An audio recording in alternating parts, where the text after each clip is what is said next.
Greetings, everybody. This is Jeff Scott, and this is my top-down review for the weekend of July 18th, 2021.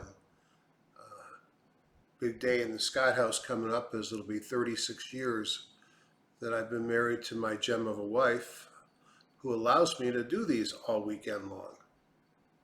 Although sometimes I think she wishes I didn't. But anyways, again, my name is Jeffrey Scott. Email address is hgsidoc@gmail.com. I welcome all comments, disagreements, agreements, remarks. Hit the up thumb, down thumb, just hit something. And if you're watching this on YouTube, please hit subscribe. I don't have a mailing list. Get a lot of requests for that, but I don't sell anything, so I don't have a mailing list. I titled today, Nasdaq Generals and Russell 2000 Roll Over, Is a Correction Imminent? In fact, I first wrote as a bear market imminent, but I think that's a little bit deep. I think maybe we have some time before I say that. But this market has changed. It is not easy. I lost money this week. Still up a ton for the year, but I lost some money this week. Busy with work and distracted, but I got suckered in, bought some restoration hardware and Shopify and got out, well, most of it, but not until some damage was done. So it was a tough week for me, tough week for growth. We'll see whether or not we bounce this week.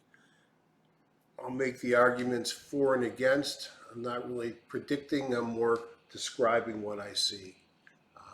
Let's take a look at the markets. As always, this is for educational purposes only. Anything I recommend should be considered education and not investment advice. I am a doctor, not a broker.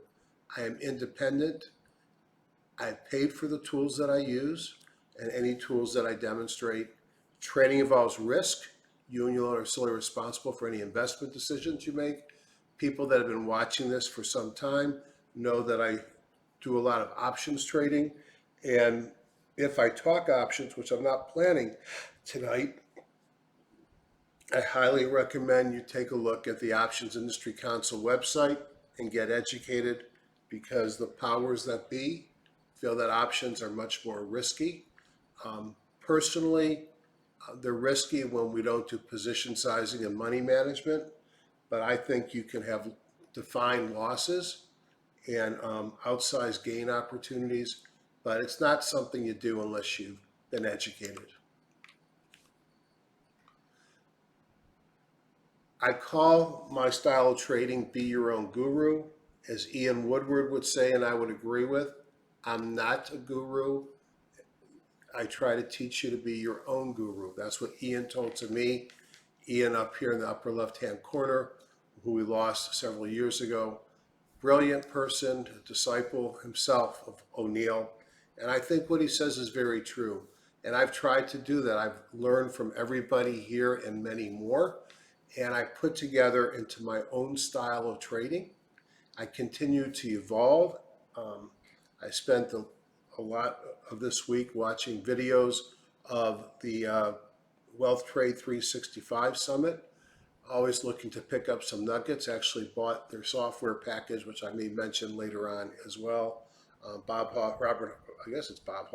Hoffman, pretty nice guy actually. The more I listen to him, so I try and learn in everything I do. Whether it was going to Jody Samuels' Wavy Tunnel Pro course is another recent thing I did.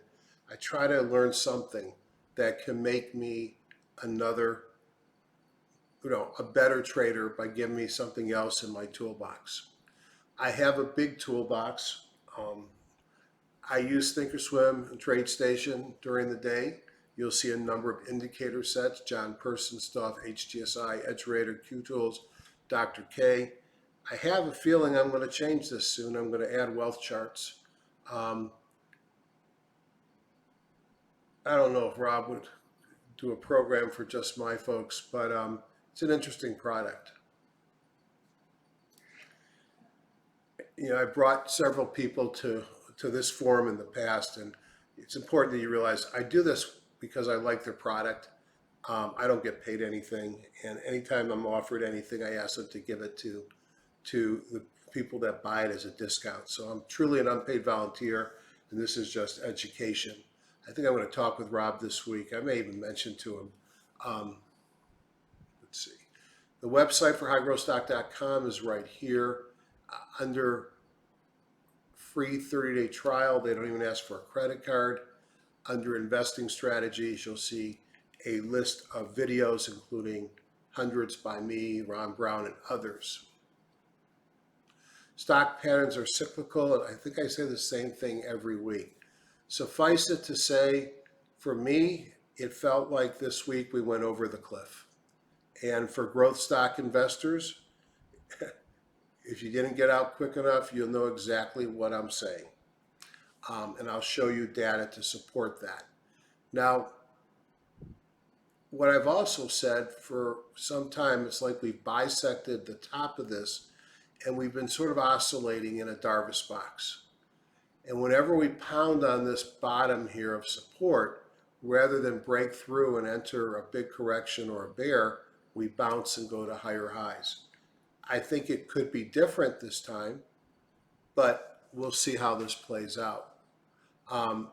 If I'm concerned about the market, I'm going to make changes to how I trade. And as it says here, high growth stocks fall like rocks. They go up like rockets, but they fall like rocks. So if I think we're here, then if I want to go full-on bear positioning, I'm going to buy a bunch of contra ETFs, do shorting, selling calls, buying puts, and doing bear call spreads. I'm not all-out bear mode. I'm still mostly bullish in my positioning. However, I raise cash. I have smaller positions. I've sold calls against whatever longs I've kept. My 3,700 puts are looking pretty good on my Amazon right now. And the calls I sold against Amazon paid for it, so that was a good trade. It's mostly playing a little bit smaller and making sure I've got some powder to either buy or short when the market defines which way it's going. Oops. If you look at the markets at the end of the day Friday, certain things will stand out. A lot of red. Energy, everything was down. Materials, almost everything was down. Then you look here at utilities, almost everything was up. You look at healthcare and REITs, mixed. Staples mostly up. And then the rest of this is mostly down. You look at discretionary, very few shoots of green. So Friday was a very defensive day in the markets. Let's take a look at the major markets. For folks that are new to me, I will use some words you've never heard before, mostly because Ian made them up and I've stuck with them. If you are interested and you email me at hgsidoc@gmail.com, I'll share with you a video and a PDF that goes through my vocabulary and then gives a definition of the different tools that I use. So this is a very simple chart. This is Fibonacci retracements off of the 2020 low. Obviously extensions at this point. This is 1 year's worth of data, and you could see over the last year a very steady move for the SP 500. Like any market, a steady move is not a straight line, but it's a series of higher highs, higher lows, higher highs, higher lows. The 50-day moving average has held as support in yellow for quite some time. And each time we ran up to one of these Fibonacci levels, extensions, we've sort of stuttered a little bit and taken our time. This one we blew right through, but certainly here and here, we've seen some resistance. So one could say that this is nothing more then another simple little pullback that we're well above the 50-day moving average. We pulled into the 17, and we could certainly pull back to that 50-day moving average without being more than a small correction, and it certainly does not mean we're going into a bear market. I think what I can tell you right now is we've had a couple of bad days. It certainly looks like we've changed momentum here. We had a John Person sell signal come in Friday, but note that the high of the year, and frankly the all-time high, occurred on Wednesday, and it looks like Monday was the closing high for the S&P 500 futures. So is this bearish? Certainly short term it's bearish with that PPS sell signal, but really is this the end of the world, or is this just another in a series of shallow pullbacks? No one knows, but I think you have to consider that that's a likely outcome here, is not a rollover and die, but probably a rollover and somewhere around the 50 stop falling. If not the 50, then it's this fib extension or somewhere in this area. I mean, these look like sharp lines, and they are, but the market isn't exactly tied to a sharp line. So it'll be somewhere in this area that I think the likelihood that we might pull back to. Now, after the pain, especially in growth on Thursday and Friday, it wouldn't shock me to see a open on Monday. And remember, bear market rallies can be ferocious, but I still bet we're got a little bit more to go down. Maybe Monday, Tuesday, we'll have an oversold bounce, set up a bull trap, and then the market will continue selling off. Just thinking out loud. If I look at the Nasdaq Futures, again, all-time high set this week. A new person sell signal, again, pulled into the 17-day moving average. So really, despite the fact that this was a tough week for growth, how bad is this? Just pulled into the 17-day, which has been a target for quite some time on this run up. Had the sideways move back here earlier this year, and then this great breakout. So PPSL, pull back into the 17. It doesn't look like the world is over, at least not yet. Dow Futures.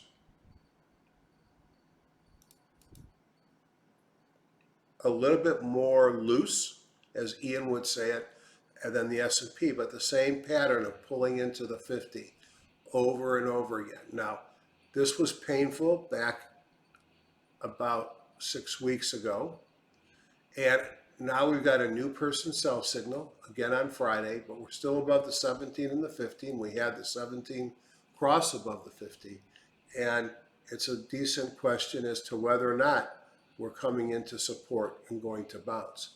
Is this the end of the world? It's still a lot closer to the highs than they are to their lows. Caution. I think that's the story today. The Russell. Well, this is where fear comes in of what could happen. Now look at the Russell, okay? You've got where this line is sitting right here, and then back up here. You've been in a sideways move for quite some time. So the Russell really has been going sideways. So it's possible that all we've done here is pull into the bottom of this Darvas box. Now, I had thought we might have seen a bounce on Friday. We had this day here, kind of a hammer, but we didn't. But we are at a point where on the Russell, we're a little deeper into the pattern than we are in the S&P 500 and the Nasdaq. Now, what's your target? Well, a bounce here is possible, but I'm thinking that 200-day moving average, which we haven't reached since September of last year, is a pretty juicy target if this sell-off continues to go forward. You would think there'd be some pretty good support there. Market's weak, the VIX must be up, right? Not really. The VIX did move up the last couple of days, but it's not that far off its 52-week low, And it certainly isn't spiking. It did take out the 17-day, but this is what you'd expect to see if the market's going to roll over. The big spikes here, not seeing it yet. Still got to get above the 50. I guess the answer from the bears would be give it a day or two. And that might be true. And then I look at the dollar, and this is the one that I think's been most problematic for growth and for small caps, as I think the dollar strength is hurting those groups. And as you could see, the dollar is now going sideways, almost flagging up here. It'll be interesting to see if it continues to build upon this above the 17, above the 200 and the 50, with the 50 approaching the 200, and continues higher, or are we going to get into this area which has been congestion before and see the dollar roll over? I'll remain in the camp that at some point the dollar's got to roll over based upon what's going on with the Fed and everything else. But even though our interest rates are low, even though we've got our issues, maybe the dollar's high because we have less issues than anywhere else in the world. Be interesting to see. So that's my take on the market from the perspective of the daily futures. We're going to go much deeper into this. On the weeklies, not much to say. You can see with these little balloons that on the weeklies, we are not far from the highs of the year. On the weeklies, you can see the VIX has not taken off. And although the dollar's had a nice move of late, it's way off its high. Now, we've been looking a lot at the expected move charts, and I think in last week, I refer you to last week's video for this. I went through and did some research about how often they touch, how often they go through the lines. It was pretty interesting because it seems like 75 or 80% of the time, price will stay within the green and red bar on the week. Now, let me see where I put it. There it is. Let's take a look at the expected move charts.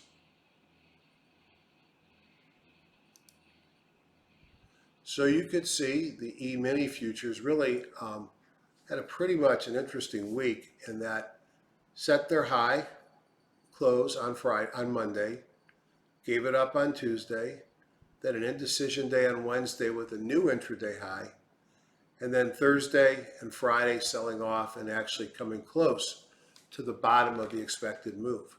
Now the market makers that sell the straddle at the money straddle based upon the prior week close, which define the expected move, they did okay because we closed within the green and the red, which will occur most of the time.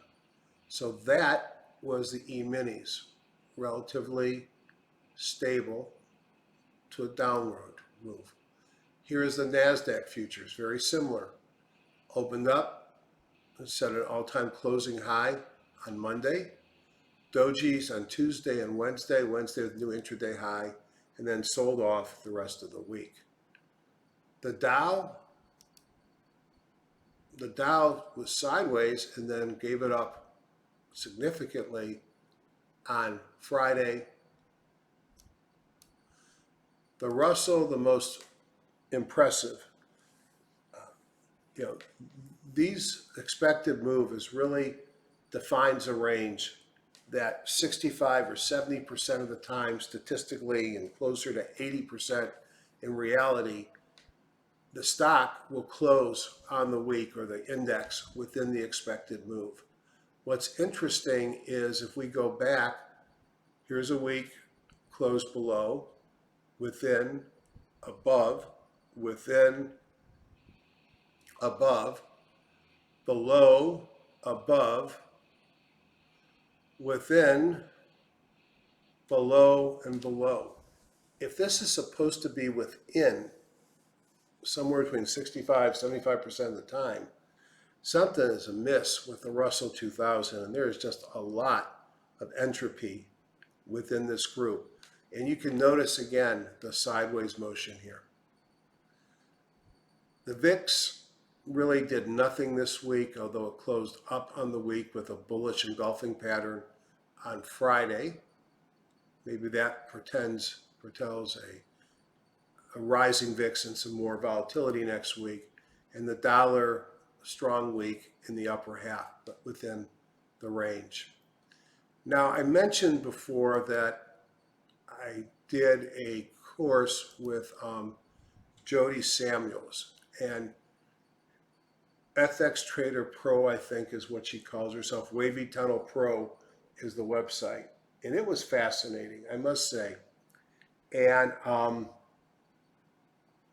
she has an interesting way of looking at things. And let me pull up actually the website.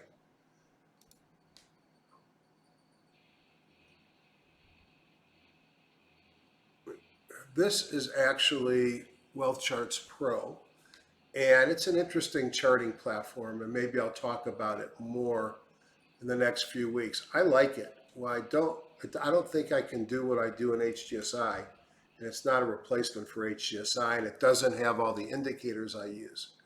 But I just want to point out there's a magenta triangle here, which is essentially a sell signal on the spiders after a big run up. And these came this week, I believe on Wednesday. The same thing occurred on the Nasdaq. The Dow had its sell signal back here, which the dollar has not been able to take that out. The Russell had its sell signal here and is now pulled back into an area where I expect it to bounce. And what got me interested in this was when I look back, it's been in a buy signal for quite some time on both of these. And I just wonder, is it more likely or possible that the pullback we're seeing this time might be just a little bit worse than what we've seen over the last shallow pullbacks? Just trying to weigh the evidence. Give you some more evidence. Rates dropped this week on the 10-year, 30-year across the entire rate world. Dropping rates are good for REITs, which we certainly saw a lot of them today. Utilities, dividend payers, home builders, and MLPs. Well, MLPs are getting hurt because energy's getting hurt. Dividend payers, the MLPs didn't pop up. In fact, I didn't see a lot of good-looking dividend payers this week, and the home builders have been perhaps predicting a slowdown in housing. But I did see a lot of REITs and utilities that looked right. It's bad for banks. It's bad for insurers. When I get below these lines here, I worry about the economy and whether or not this falling rates is telling us something.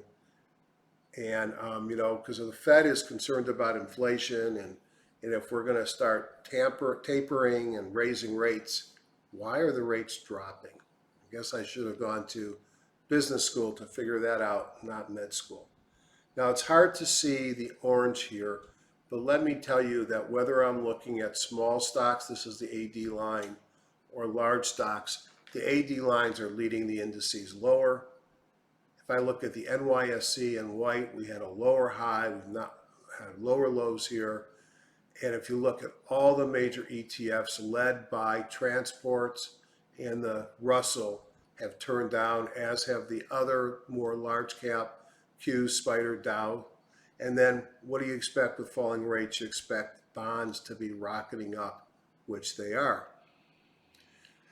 Across the market, breadth weakened. Stocks above the 200 now are down about 50%, a little bit over 50%, while stocks above the 40-day are now below 30 or around 38%, I think. Can't remember, I can't see that far. But what does that tell me? It tells me that a lot of stocks are in downtrends with price below both the 40 and the 200, and that there's plenty of stocks that are in between the 200 above them, below them, and the 40-day above them. Not a strong picture of the market. If I look at the 21-21, the 3-month new high or 12-week new high, new low ratio, rocketed down, and this volatility of this market is just up and down, up and down.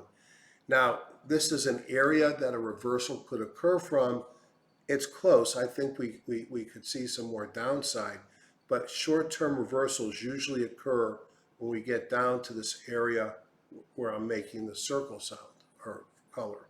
If I look at the McClellan, the McClellan has been sick, both the daily and the weekly, for years. We keep getting higher highs, and we can't get out of our own way on the oscillator and the summation index. Now, we've had divergences there for quite some time. What's interesting is this sell-off this week was so bad, we're starting to approach that oversold area on the oscillator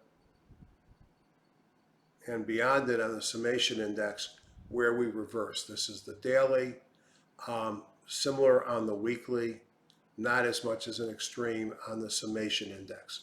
So are we getting to an area where short-term reversals occur? Absolutely. Doesn't mean it's Monday. So that might be something you could put in the less bearish camp, that there might be a reversal coming. But that reversal, as I started by saying, could just be a short-term bull trap. We have to be careful. If I look at the buckets, remember what I'm doing here is I'm taking all the stocks in the S&P 500. I'm putting a Bollinger Band on them, and I'm asking how many of them are above 29% and how many are below the midline of their Bollinger Band. 71% below, that's bearish. Bearish. How about stocks below the Bollinger Bands? I got about 21, 22%. So that too is an area where reversals occur from, but it can get much lower. You could see that June 18th, the last time we reversed, we were over 40% of stocks were below their Bollinger Bands. No evidence of a Hindenburg on the NYSE, nor recently on the Nasdaq. Traditionally, the Hindenburg has been looked at on the NYSE. I like to include the Nasdaq because whether it's valid or not, I guess that's my personal opinion, but I learned from it. And the Hindenburg occurs at tops, precede every major correction in the last number of decades. And to me, it's the pros are snickering, let's get out and let's sell our stuff to the amateurs. So people like us are buying when the pros are selling. There's new highs, there's new lows. We're not there. Put that in the bullish camp. Market tones, the Woody indicator, just a number of broad indexes, and you could see some red is popping up, showing that weakness is coming into this market. Growth decimated. Well, if you look here, what we have, this comes from EdgeRater, is I use fundamental data from last Friday after the close, and I asked the question, over the last week, how has the market performed if I look at things like earnings per share rank, relative strength rank, and group rank a week ago? You add up 99 times 3, you get 297. We call that ERG, which is a sum of all three. And I look at performance in the y-axis versus higher numbers on the x-axis. So what do we see? We throw out the tail and the head because this gray line shows you how few stocks there are. So it's really between here and here that tells me. So growth underperformed. And the numbers here show you to what extent. So I know it was a tough market, that I wasn't the only one that had some tough times. If we look at EPS rank, having good earnings per share rank did not help. You still did just as bad. If I look at relative strength rank, not only did it not help, the higher relative strength, the worse you did. Your group rank, if you had strong group, you did worse. So you got significant rotation with junk coming off the bottom here. If we look over here, we see the pain that we saw. We see that the S&P 500 was actually only down a teeny amount, about 1% on the week. If I look at the IBD weekend review, it was down 1.9. The Market Smith 250. I don't know why I did that yellow, but was down 2.41. IBD 50 was down over 4%. Mike Scott's list, the Focus 3, which is a great list. And when this thing is down 4%, I know I'm losing money because my stocks look a lot like what's on his list, just some great growth stocks. In fact, if you look at my holdings a week ago, if I had held them, I would have been down 4.5. My buy watch was almost as bad. My filtered buys was minus 3.77. My type of investing, my type of stocks did not work. And you could see the list, pre-filtered list from HGSI of strong technicals was down big. Every stock was down. Buyable gap ups from Morales and Catcher, minus 10%. There was only one. The buyable gap ups from my buy list was down big. Buyable gap ups from Morales and Catcher, 11 to 1 down, minus 9.41%. Morpheus high relative strength, EPS liquid were down almost 9%. My shorting candidates, the stocks I shorted, were up 8.63. This is if they were long, but they were short. You look through here, and a lot of the things that usually do well did really, really bad. It was a tough week for growth. Now, one thing to be concerned about, and this is using EdgeRater's seasonality tool, which is so simple, it's brilliant. It asks I'm asking the question, over the next month, in stocks that had at least 8 years up and 3 or less down, what stocks were over 4% return? So these are the few stocks that over the last 10, 15 years or more, 20 in the case of ANSYS, at least 8 out of 11 years were up. ANSYS is up 85% of the time, and this is the average return. I contrast that with down here and looking at stocks, again, up less 3 or less, down 8 or more, and then what percent they're down. And I did my focus here on 1 month. And this column here is how many times they were right in the direction of the seasonality. And the score is multiplying how often they're right by their move. Well, I'm not advocating this, but CCXI over the last month has been down 9 months. Over the last 9 years, it's been down 100% of the time, 18% return. The point I want to make here is that there are a lot more negative seasonality here than positive. And if you look at the last several weeks, most of the 1 month down were contra ETFs. So if the contra ETFs are no longer weak, that tells me the market is going to go through a period of seasonal weakness. I'm just curious about CCXI. I didn't pay much attention to it this week. I just want to look at it just for, as they say in China, shits and grins.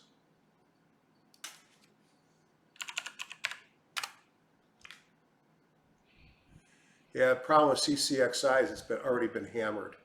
So I don't think I'd be playing a seasonality to the downside. I can only go down $15. It's got strong support at 10. There's much better shorts out there.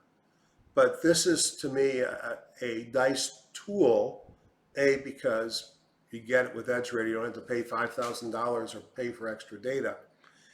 But it's simple. It gives me 1 month, or I could set the window whatever I want. Clearly, the shape is negative. Sector strength, if we come down here on the Woody indicator, these will be the SP 500 sectors, mixed at best, with negative coming in with the red. Now, at first I was confused why Sager's Q Edge stuff looks so different. And then I realized why. Q Edge sectors are built out of the S&P 1500, not out of the S&P 500. What has been leading this market? The generals. When you expand from the 500 to the 1500, you bring in a lot more privates. So I'll actually go, let's just look at the document itself. Hopefully you can see this even better. So the first thing, and this is updated, so it's real time. It requires Metastock data sets. So most people who follow me probably don't do this because they'd have to buy another data set. Start up here in this window. I get real time during the market, current buckets and buckets yesterday. And you could see that overwhelmingly negative buckets. I also get real time during the day, and I'll watch this because I would expect one day this week to start to see a shift to the right where this comes down and perhaps we start to see some movement in the green. And I'll know that's a time to start thinking about lessening my downside protection and looking more to the upside. Now, this is the one-day sector performance, and you could see, as I showed you in the beginning earlier, utilities were the strength in the S&P 1500 as well as the S&P 500. Now, these two are the same because this was Friday, but now that we've moved on to the weekend, this is also Friday. So we're going to ignore this box. This shows me on Friday that 10 out of 11 or 90% of the sectors were in the red, 86% of the industry groups, and 76% of the stocks. If I look at whether I'm looking at 5 days, 10 days, or a month now, this has been a very weak market from the perspective of the broader stocks, despite what the indexes are doing. If I look at over 2 days, you could see utilities were the only ones that were up. And if I look over 5 days, the only sectors that were up are utilities. Over 10 days, it's utilities and real estate. And over 1 month, it's only utilities. So this market has really moved away from information technology, energy, and others. And energy, which had been leading for quite some time, you can see it's just fallen off a cliff after the OPEC meeting. Now, what I like about EdgeRater, I'm going to hit this up here, and I'm going to bring up the sectors themselves right now. And remember, this is S&P 1500 and not 500. So here you have the 11 sectors populated by the S&P 1500. If this was during the market day, I'd have something here, but it's the weekend. If I rank this, I could see that the strength in the market's utilities, healthcare, staples, and real estate. I saw that from my TradeStation screen that I showed you earlier. Now, let's say that I wanted to find some undervalued stocks that look good in these groups. So I'm just going to highlight this. I'm going to hit the heart. And now when I hit these gears, it's going to show me the industry groups underneath those. And I'm going to make this bigger so you can see it.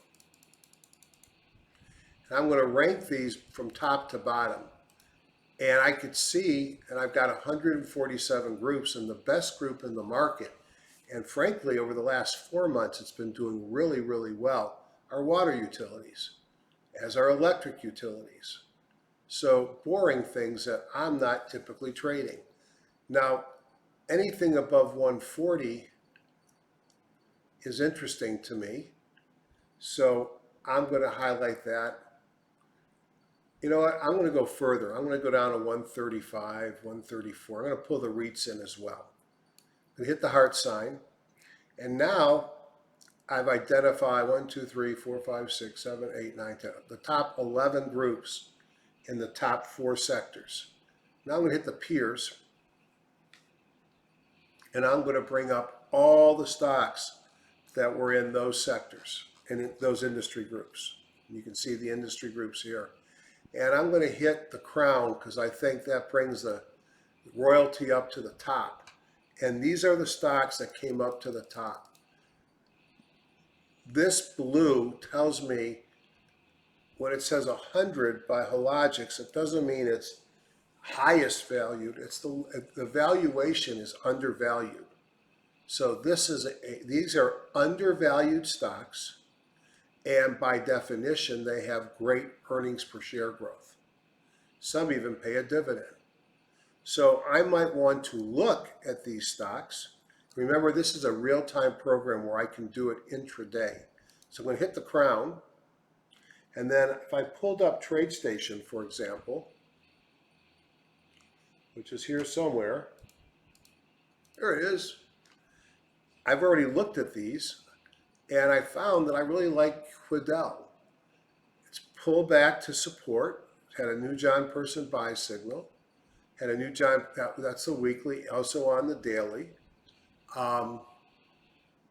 Been going sideways on the daily. Is it ready to break out? I don't know. I know that it had some really bad news and it went up, which is a good sign. Now, the other thing I like to do with this, and let me call up the Vital tool. I think Sagar is a genius, and what he can do in Excel is just unbelievable. And fortunately, I'm his best customer. That's probably not true. What I can say is I'm the customer that spent the most money in the world for his tools, because I bought them early on and bought 12 months or 15-year subscriptions because I don't like paying for things monthly. We kid about that. And the other part that was funny was he was in, I think, Singapore or Thailand at the time. And imagine trying to get a credit card to allow you to charge in either location for somebody who you don't have any history with. It was worth every minute that I had to spend trying to get it done. So I've copied Quidel, I've stuck it into the Vital tool, and Vital is going to pull up some fundamental information about Quidel. It's going to show me its earnings per share growth. This is the upcoming period, so it's clearly came down, but it still has a lot of earnings for a stock its price. You can see the revenue has come down. Here is a list. So let's say healthcare supplies, Quidel, advanced medical equipment and technology. They're actually a laboratory company. You could see it's undervalued, and it's a good candidate for a short squeeze. In a weak market, 45% of the stocks in this group were actually up. And now if I hit this tool right there, I'm going to pull up the other stocks in the group and pull up some of their fundamental information. And I just do this to look to see, does anything pop up that I might like better? And I can just highlight them, hit that grid. And now I'm going beyond the S&P 1500, and I'm looking at the market as a whole to see if I can find other stocks. And this is just a great tool that I like to use. There's Quidel. Let's see if anything else looks good. Vivo, not for long. Logix, no. Thermo, just up against resistance here. And it's much higher in the pattern. Perkin Elmore, I like this as well. This could have been my choice coming off support here. Fulgent, no. Waters is probably too extended. So the point is, I'm able to use Edge to find intraday the leading sectors, industry groups, and find stocks that are undervalued, so I don't have to wait for the market close to do my analysis. Can I do all this in HGSI? Absolutely. It's just a little, it's different. And to me, it's very complementary, which is why I use these. Let's get rid of my spreadsheets there and let's continue on. So we've looked at this and this and this. Canaries in the coal mine, looking at the big stocks. They didn't do much this week. Maybe a little bit of a flag here. They're trying to hold support. They're above the 17. They're above the 200, or they're above the 50 and the 200 at the 17. So we'll see. I think if these go, the market goes. Know your news and earnings, and maybe surprisingly good earnings can save this market. Home builder index on Monday with permits and starts on Tuesday. So this may have impact on home builders. We have jobless claims and some manufacturing. So mixed week. No monthly unemployment yet, and no Fed meeting. But I think Next week, on Tuesday, Wednesday, there might be a Fed meeting, not this week, but the following week. And that will be market moving, of course, exactly the same day or day before Amazon earnings. More reasons why I bought puts. Here's this week's earnings. I closed my Netflix position when it started selling off on Thursday. It's got strong seasonality, but I needed to take profits and raise cash. Big week of earnings. I'm sure all of us have some things here that we own or just got rid of that have earnings coming or things we might be interested. AT&T, I still have some, and to me it was a steady Eddie with a good earnings play, sort of a mattress stuffer from the old Ian days. Problem is they're doing a spin-off and they're going to probably chop their dividend in half, so that might be the end of that story, but we shall see. As I said in the lower right-hand corner, it is a judgment call to hold stocks over earnings date. It is bad judgment to not know when your stock's earnings date is scheduled. So, tough week as growth took a hit, small caps dropped, and by end of week, the generals rolled over and took the rest of the markets with them. No surprise, defensive led. Healthcare has lots of different subgroups, but also was a top performer, driven by REITs and devices. Healthcare is where I am. It's where I've worked for over 40 years between academia, practice, and business, and I've not seen a healthcare recession. This rollover was telegraphed well in advance. You've had divergences on everything. It was tougher, perhaps, to see because of the rapid corrections occurring underneath the major averages. And what hit the market this week, in my opinion, was, at least for a couple of days, the weakness in the stocks with huge weights. The Amazon, the Microsoft, the Apple, Netflix, and Nvidia. I have to treat this market as it has changed. To me, this is not anymore the time after the March 23rd, 2020 low. We have multiple forces occurring at the same time, which might limit or add to the damage. Seasonality weakening. Earnings could be plus or minus.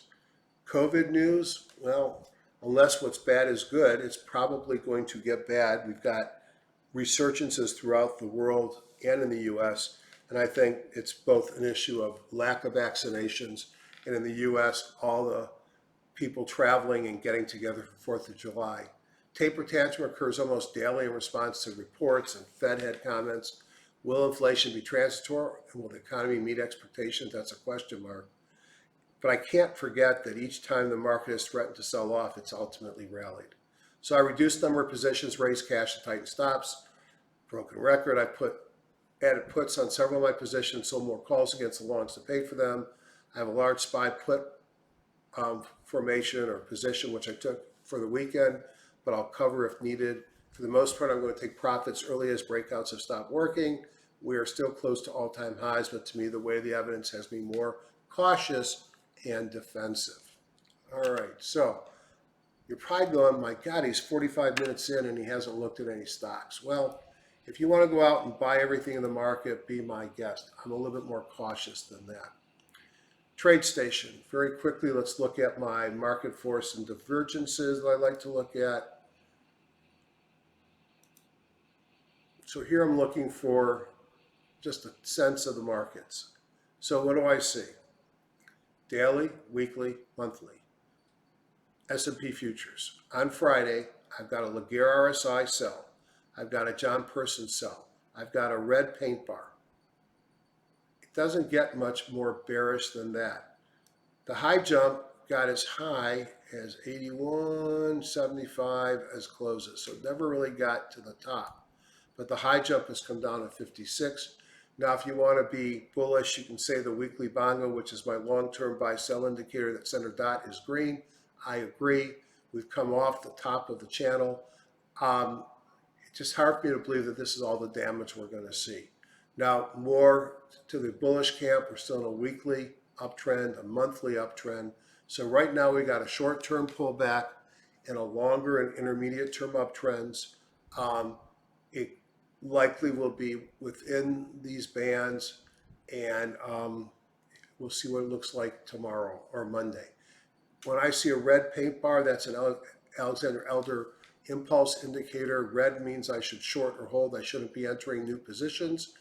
And blue is neutral and green is long or hold, and I shouldn't be shorting new positions. Very quickly, the Dow Futures look very similar. Look at RSI sold, except the Dow Futures have had a longer time to be messy, and they've got a weekly bongo has turned, which is, again, my long-term trending indicator. The Russell, I mean, this is what you could see in the S&P, a pullback to the lower barrier and hopefully get a reversal. Interestingly, the Russell now is a triple. You got a sell signal on the weekly, sell signal on the monthly. You don't get a lot of monthly sell signals. Last monthly sell signal, January 20. You know what happened the next month, don't you? Something to be aware of. And then the Nasdaq, we'll look at that very quickly. A new sell signal and a new Laguerre RSI signal, still in the green bongo weekly and still up. So S&P and the Nasdaq look similar. The Dow looks like it's been hurt some, and the Russell's been trashed. Now, we could flip-flop that and say, if there's a median reversion, the Russell's probably the one that's going to go up. But we will see. I think we got some more weakness coming, if it's up to me. Now, typically I go into the major markets. I want to look at something different. I want to start with the major indexes. Let's see if I got it in this group. Scott Majors, good. I'm going to hit Warehouse View. And then I've got off-high analysis. So we can see that the Dow Jones Spider is only 1.2% off its all-time high, which occurred in the last couple of weeks. The S&P is 1.5%. The Q is off 2.2. I know it says 52-week high, but I know for each of these, the 52-week high was the all-time high. If I come down here, forget the VIX. The VIX is just trashed, although maybe it's going to start moving. SQQQ is short Qs are 75%. Bitcoin's 55%, but this is the one that I wanted to show you. The IBD 50 ETF FFTY is now 15% off, 15.6% off, or 8% off its 52-week high. IBD 50 stocks and HGSI growth stocks are very similar. You look at gold, it's off 12.9, silver is off 15, TLT bonds are off 14%, small stocks are off 8.3, biotech 7.7, oil is off 4.4. So for a market that's so close to the all-time highs, there's quite a bit of damage there. Now, how about if I look at the major sector ETFs?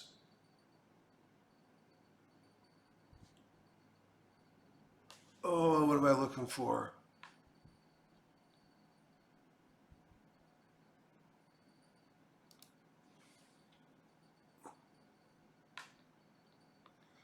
Somehow real estate didn't get there. But let's just look at these. And you could see sort of the relative performance of the different indexes. I've got the spiders. Here's the spiders. This will have real estate. Let's look at this. All right, and you can see that off the 52-week high, energy is now 14% off. Materials are off 9. Financials are down 6.4. Industrials are 4.6. In fact, everything's off, some off their 52-week high. So despite the fact that the major markets, the indexes are very close to their all-time highs. And again, the Dow within 2 weeks, the S&P, the Nasdaq this week. It's interesting how so many of the sectors are below their 52-week high. And I don't even know if this is going to work, but I'm going to try it. Industry groups. Gives me a sense of you talk about sector rotation. Commercial vehicles are 64% off their highs. If I do a right change index group, you can see how these stocks have been trashed. Workhorse group leading it to the downside. So you've had stocks, industry groups that are killed,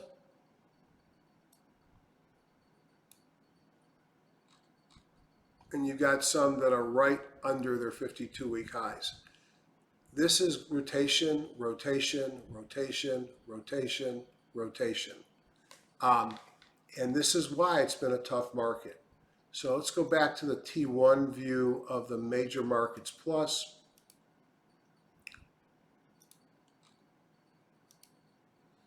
And let's, wrong one. All right, so the major industry groups, this is giving me typically mostly Friday performance, but takes into account 1 day and 3 weeks is all. And you could see utilities, bonds, VIX, natural gas, dollar, all came to the top this week, which are all things that go up when growth does poorly. You could see a lot of the ARC things near the bottom. Small caps, Russell. Mid caps, FANG stocks, NYSE, some ARC stuff, Nasdaq led it to the downside. Here is the SP 500. Again, as we've seen a long line up, sitting on top the 17. Is this rolling over and going to fall, or does it bounce here? No one knows. It's hard for me to say that this is the worst looking market I've ever seen. I mean, we've had a big run up. We've had a couple day pullback. Play the market we got, not the one they tell you we have on TV. Dow Jones Industrials. Sideways move now for really, gosh, for some time. Had a bearish engulfing pattern, still above the 50 and the 17-day. It doesn't look like that has to be all over either. Russell 2000, different. This one was sideways going all the way back into early February, and it broke down hard on this week. Again, when I saw this on the Russell on Thursday, I thought it was a great chance to open up and give sort of an evening, rather a morning star formation. It just gave us more of a bearish engulfing on the way, probably to test the 200. Now we've seen this, so I'm going to go very quickly. Some things we haven't looked at. Nasdaq Biotech really holding its own, at least from a sideways perspective. The antics of the Biogen and their drug approval and whether it stays or not, probably causing whipsaws. This is really tied to a lot of small biotechs that pop. If I remember correctly, there's a big mRNA position. Semiconductors, which had been leaders, you can see a big run up. Here's the weekly, sideways now, going back several months. Okay. If we want to look at the 50, which we looked at earlier, you can see the 50 is broken down. Now trade back up to the 200 and fail. Does not say much positive going forward if it does it again for growth in this market at this time. The FANGs, this is a little cleaner. It doesn't have all the other things that my canaries have. FANGs look like they're starting to break down, but they're breaking down from a very high up here. They still got plenty of room, and they haven't broken their chandelier stop. I look at the dollar.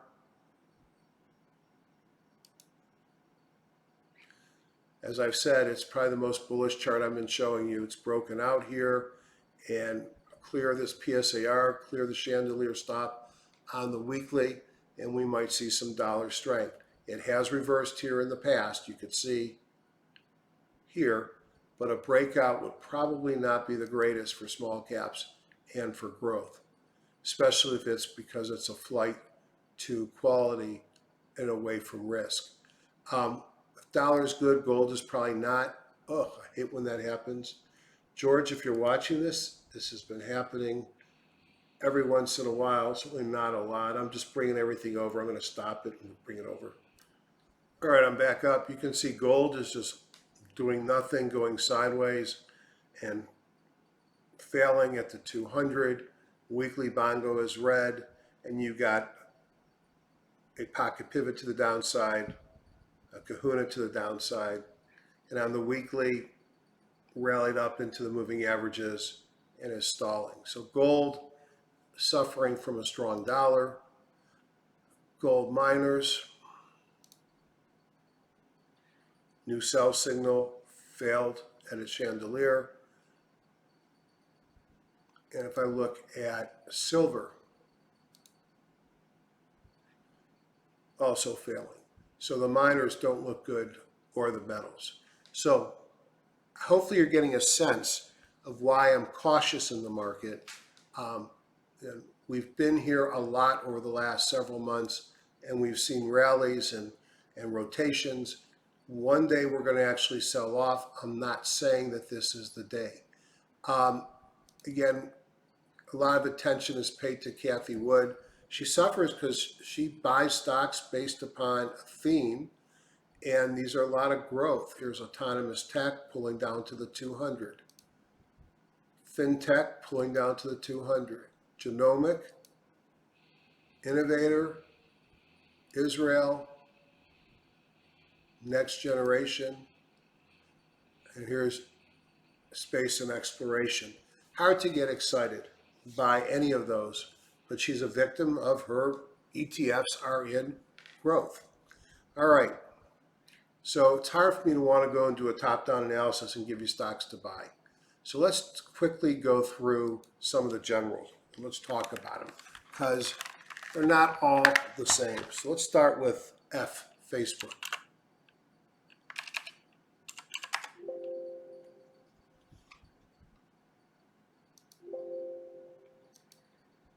Why are you doing that to me?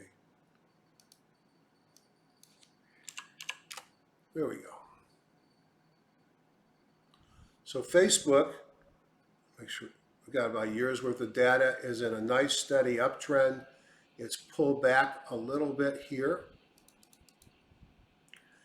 Kind of looks like the Nasdaq and the S&P where it's still above the 50. Here's its chandelier stop. And that to me is my line in the sand on my position.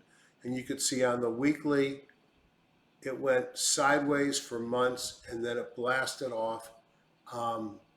Still bullish to me, although short term probably would be looking for a pullback.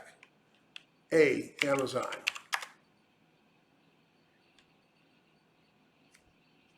So the story's over here. Sideways move for the better part of a year. Breakout and failed. A breakout took out the high from this breakout and looks like it's failing again. It's got earnings coming up on the 29th. In this market, I have a hard time believing it's going to make much of a run until then. It's in its person sell signal on the daily. Mobile breakdown. John Persons indicators are a sell. And you've had pocket pivots to the downside. Earnings per growth rate slowing some, but the multiple is no longer 200, 300. It's not a cheap stock. My guess is by the end of the year it's higher, which is why I keep my long position and write calls and buy puts against it to protect it. But right now, I'm not real bullish on Amazon. Apple, this has been great.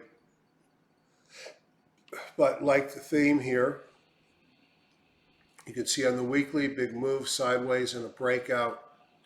Sold off a little bit on Friday.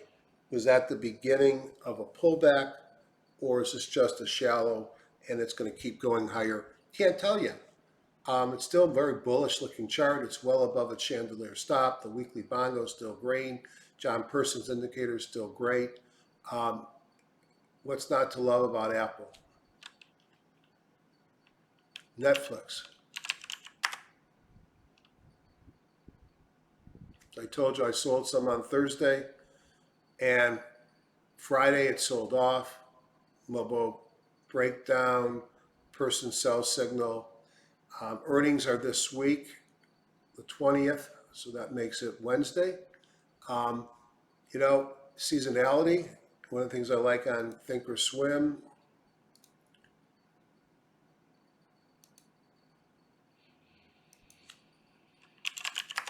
Dr. K's seasonality tool, very strong. And I sort of predicted this move here, but really seasonality at this point is sideways. More of the reason why I took my profits.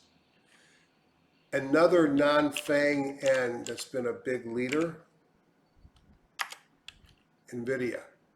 And you can see Nvidia too has started to roll over. So when the big generals that I just showed you are being weak, and underneath has been weak for some time, the index has pulled back, and that's what we saw this week. The G, we just go Google, still probably the best looking chart of the bunch, has not broken down. Look at it here. You know, at $1,000 it was too expensive, and a year later, or a couple years later, it's $25.52. I'm not saying it was too expensive, just it was expensive stock. What a run, what a leader, what a tight leader. What else can you say? Google right now is probably, if not the market leader, one of the market leaders. Some things that scare me. Shopify set new highs on Monday.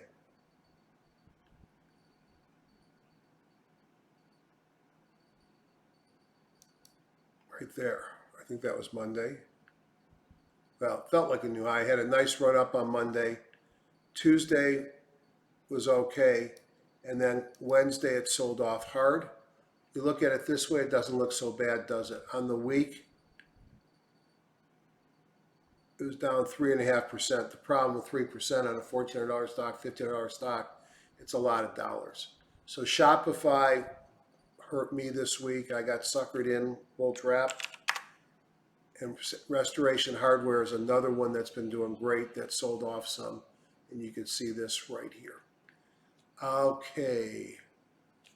Goldman Sachs.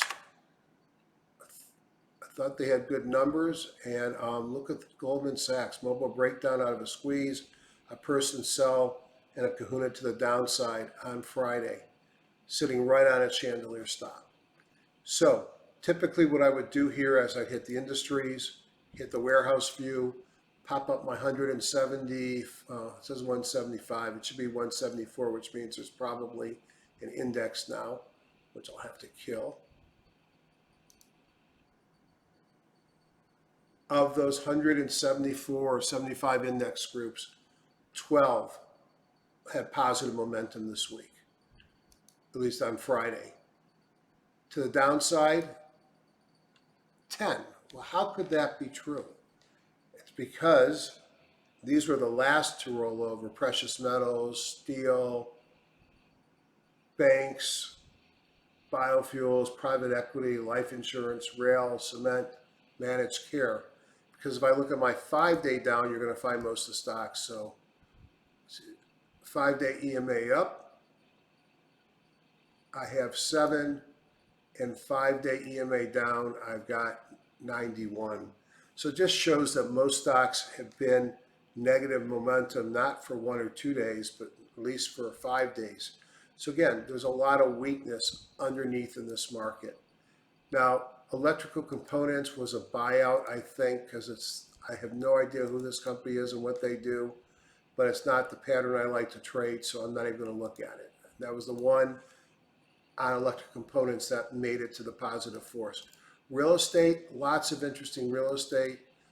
ARL, again, I don't know what to do with this pattern there, and we'll come back to some of this later. So the first two, I think, are aberrations. Medical equipment, take a look at a few. Allied healthcare, again, is that crazy pattern where it runs up, it comes back, it bases, it takes off again. You see what happens here. They typically, it's not a good thing to chase. It's good if you're early and you're lucky, but I don't want to be late. Dexcom, you know, look at all the other things we've looked at today. Uptrend, sideways move, you know, it's near the top of its range on the weekly. Will it break out or is it going to come back in? This has been a dangerous pattern, so I'd watch it, but a breakout could be interesting. Hologics, this was on Sager's list. I don't like it. It's below the 200 and failed there on Friday. Tandem, one of my old favorites. Big run up. In fact, this was a stock that I told people about when it was $4 back here. It wasn't that long ago, 2018. $98 out of a squeeze, a new person buying a kahuna. Insulet looks similar. There's the index. Medical, that was medical equipment. This is devices. So I typically would go through the top ones looking. Again, Newegg, I don't like that pattern. Edwards Life Sciences is a beautiful, I think, heart valves and things, beautiful run up here, pulling into the 17. If this was a bullish market, strong market, I would be watching that thing closely. ZYXI, Zynex, broke out, had a Bible gap up, mobile breakout from a squeeze. John Person signaled 2 kahunas in a row. Sideways market doesn't excite me. All these momentum indicators firing the same day get me interested. So I think that's on my watch list. So typically I'll go through the top 10. Utilities, a number of utilities looked good. We'll just look at NE. You know, you're not buying them because they're growth stocks breaking out with huge earnings. You're buying them because they have a tendency to hold up and go up, just like staples, in a risk-off environment. And this one pays a 3.2% dividend. Certainly looks like it's breaking out and getting ready to run. And notice the weekly bongo has just turned green. Duke Energy, similar. Southern Company, get above the 50, 4.1% dividend. CMS Energy broke out above the 50, 2.7% dividend. You know, several of these look attractive. No surprise, they're defensive plays. More utilities, Eversource Energy breaking out above the 200. Again, nasty, messy looking sideways chart, but it pays you a dividend if you want to park it somewhere safe. Dominion looked good as well, broke out above the moving averages, multiple kahunas in a row. People have been here for a while, know how much I like that mobile breakout from the squeeze, and pays 3.7% dividends. Packaged food, another very defensive story. Mondelez looked good on several fronts. Sort of a high base here, breaking out. Is that a cup and a breakout, more of a saucer breakout? Coming out of a squeeze, mobile breakout, bunch of pocket pivots, a kahuna a couple days ago. It makes money, pays a 2% dividend. It's the kind of thing you expect to do well during market turbulence. PC, so typically these guys benefit from rising rates, but I think it's more of a play like the utilities in that it pays a dividend 2.2%. This is Travelers. Chubb getting above the 50, 1.9%. State Farm, that looks weird. American Financial Group, a lot of positive momentum, 3.2%. So dividend payers, utilities, staples, safe things. This is information systems, Equifax. I remember when this guy had a breach. It was the end of the world. No, it took about 8 months, 10 months, and they were back. Not even 10 months, those were weeks. Beautiful uptrend, sideways move, getting ready to break out. It's an expensive stock. Verisk Analytics, S&P Global, IHS Markets. Beautiful patterns, nice move up, tight, you know, long in the tooth perhaps. And healthcare supply, that takes care of the top 10. And Owens Minor, I've been in and out. It's got good earnings per share growth that is starting to slow. It was a really cheap stock like Tandem before it broke out. Not as easy anymore. So I very quickly looked at some longs. Let me show you some of the ones that I picked for my shorting list. So let's look at the buys, then we'll look at the shorts. My buy watch list is here. It's smaller than normal for obvious reasons. I am not going into the market on Monday as it sits right now, expecting to buy a lot. If we see reversals in the market, either pre-market or after market opens, I'll reevaluate that.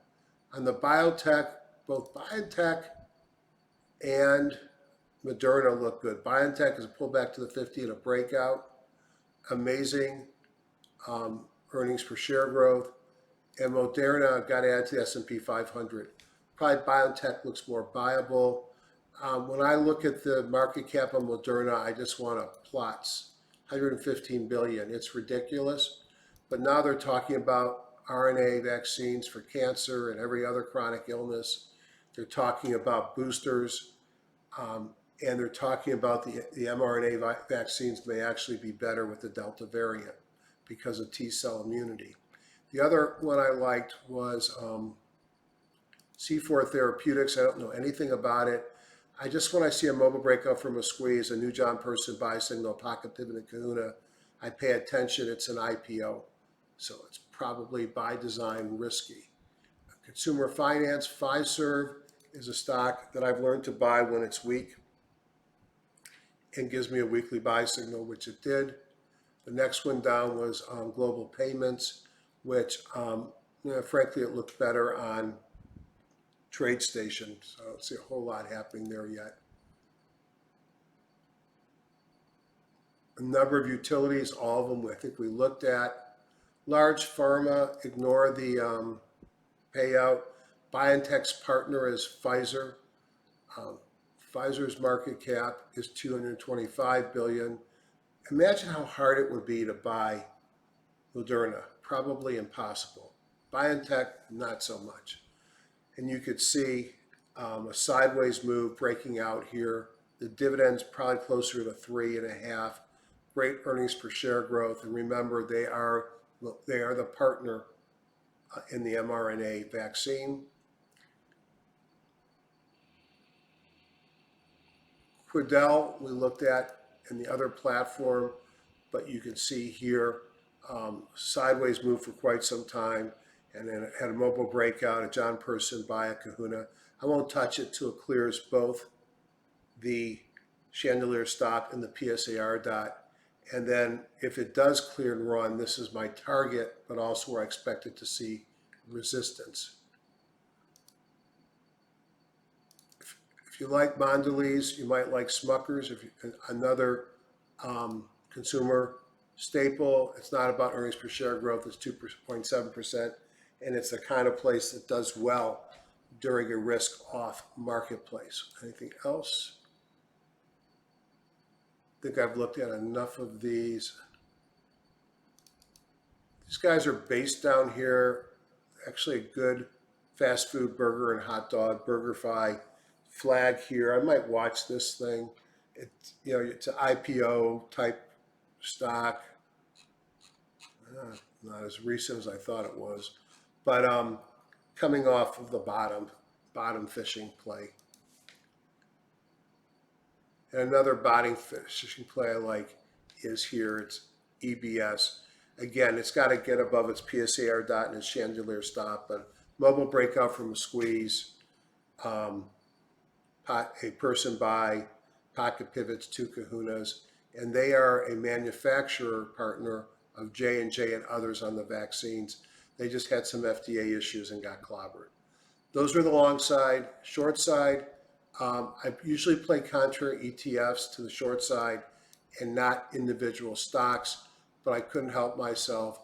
And what I like to do on shorts is I like to find stocks that had big uptrends that break down and then short them when they fail at a moving average, as Zoom did here. The problem with Zoom is I don't know if I'll get much more than to the 50.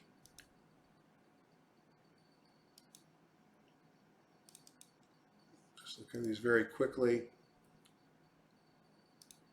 M&T Bank.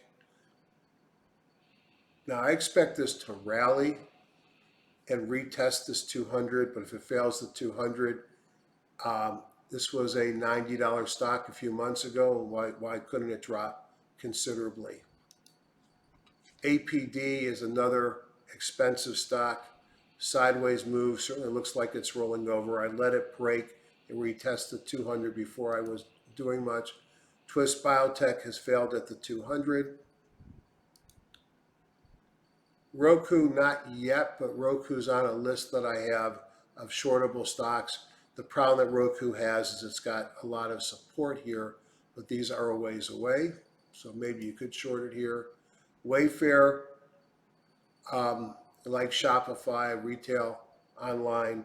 Notice how it broke the 200, a sideways, failed at the 200. To me, that's a signal it's going down. Weekly, it's got support around 260, so that's a hindrance. Restoration Hardware we looked at.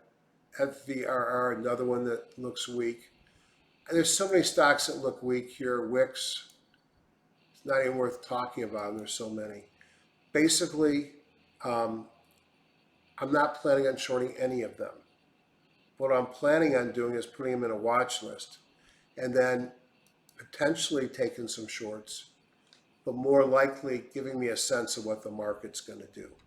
The way I manage such a large number of stocks is with TradeStation or Thinkorswim and setting up radar screens. And these radar screens allows me to put in a large number of stocks and look for symptoms or signals, breakouts. Well, in the case of red, breakdowns versus breakouts, that tells you how bad the week was. Bounce plays. Okay. Pullback buys and sells. A lot of stocks made it to the pullback story here. I typically look at those. There's my tandem. Go with flow is when you see a green, it's been a downtrend that moved into an uptrend. When you see a red, it's an uptrend that's turned into a downtrend. So I can learn so much from the radar screen, especially signals. I've got John Persons on another computer, and I've got Dr. K's on a third. So I'm looking for intraday or aftermarket signals that show me I want to get involved. Now, if you're thinking you don't have TradeStation, and I'd probably tell you then you need to get it just for this feature. You can sort of do it on Thinkorswim with something called Market Watch. So in Market Watch, I'll have my buy watch list. Now, for some reason, it's not working tonight. Maybe they're doing some server maintenance, but I have a number of technical indicators that I like up around the top here, and they'll populate during the day, again, showing me if my stocks are getting ready.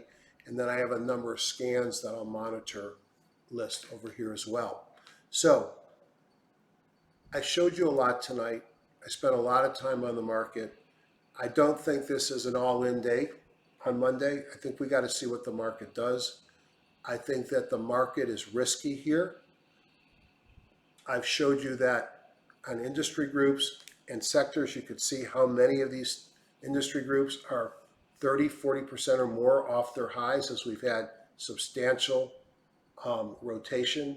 It really reminds me of the saying that it's a market of stocks, and that even at all-time highs, not every stock is performing. I think the fact that so many stocks and so many industry groups are doing poorly is part of the concern, and also why we see such weakness in the breadth. So trade safe. Have a great week. We'll do this again next week. Again, I welcome comments. I think it's probably too late to buy the Wealth 365. They had a special deal. But you might want to check your emails and see if you can find something. Bye, everybody. Good night.